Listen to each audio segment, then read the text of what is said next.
کہف ہے، اس کی بڑی فضیلت ہے۔ حدیث میں رسول اللہ صلی اللہ علیہ وسلم نے ارشاد فرمایا کہ جو جمعے کے دن سورہ کہف کی تلاوت کرتا ہے اللہ اسے دجال کے فتنے سے محفوظ رکھتے ہیں۔ اس کی وجہ کیا ہے کہ دجال کے فتنے میں اور اس میں کیا مناسبت ہے، اس پہ علماء نے بہت کچھ کہا ہے، تو یقینی طور پر اس حکمت کو بیان نہیں کیا جا سکتا، لیکن بہرحال اس کے مضامین ایسے ہیں کہ انسان کو اس سے ایمان میں تقویت ملتی ہے۔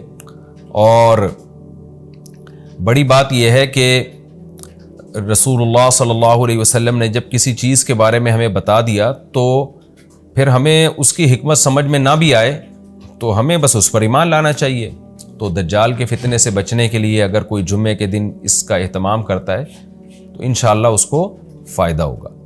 دجال کے فتنے سے بچنے میں سرسری غور سے ایک بڑی حکمت یہ معلوم ہوتی ہے کہ اللہ تعالیٰ نے بڑے بڑے قدرت کے اپنے نمونے دنیا میں دکھائے ہیں، جیسے اس میں خضر علیہ السلام کا واقعہ آئے گا، اصحاب کہف کا واقعہ، ذوالقرنین کا واقعہ، کہ کیسی اللہ نے ان کے ہاتھوں پہ اپنی قدرت کو ظاہر کیا۔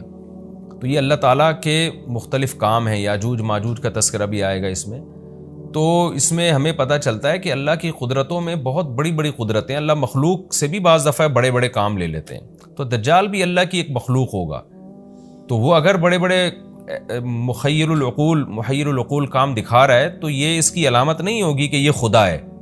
جیسے ذوالقرنین سے اللہ نے بڑا کام لیا تو وہ خدا تھوڑی بن گئے، اور خضر علیہ السلام کے ذریعے اللہ نے مردے کو زندہ ایک جو ہے نا وہ دیوار کو سیدھا کروا دیا اور تختہ جڑوا دیا، اور کچھ انہوں نے اللہ کے بتانے سے غیب کی خبریں بتا دیں، تو اس سے وہ خدا تو نہیں بن گئے۔ اور جو اس طرح اصحاب کہف کئی سو یعنی 300 سال تک غار میں سوتے رہے تو اس سے وہ خدا نہیں بن گئے۔ تو ایسے ہی دجال کے جب ہم محیر العقول واقعات دیکھیں گے تو یہ اس کی علامت نہیں ہے کہ یہ خدا ہے، بلکہ اللہ کی مخلوق ہے۔ تو اللہ تعالیٰ نے جیسے پچھلے پیغمبروں میں ایسے واقعات رونما ہوئے اور مقصد لوگوں کی آزمائش تھا، تو دجال بھی لوگوں کی آزمائش ہی کے لیے آئے گا۔ اور بہت ساری حکمتیں ہیں جو علماء نے بیان کی ہیں۔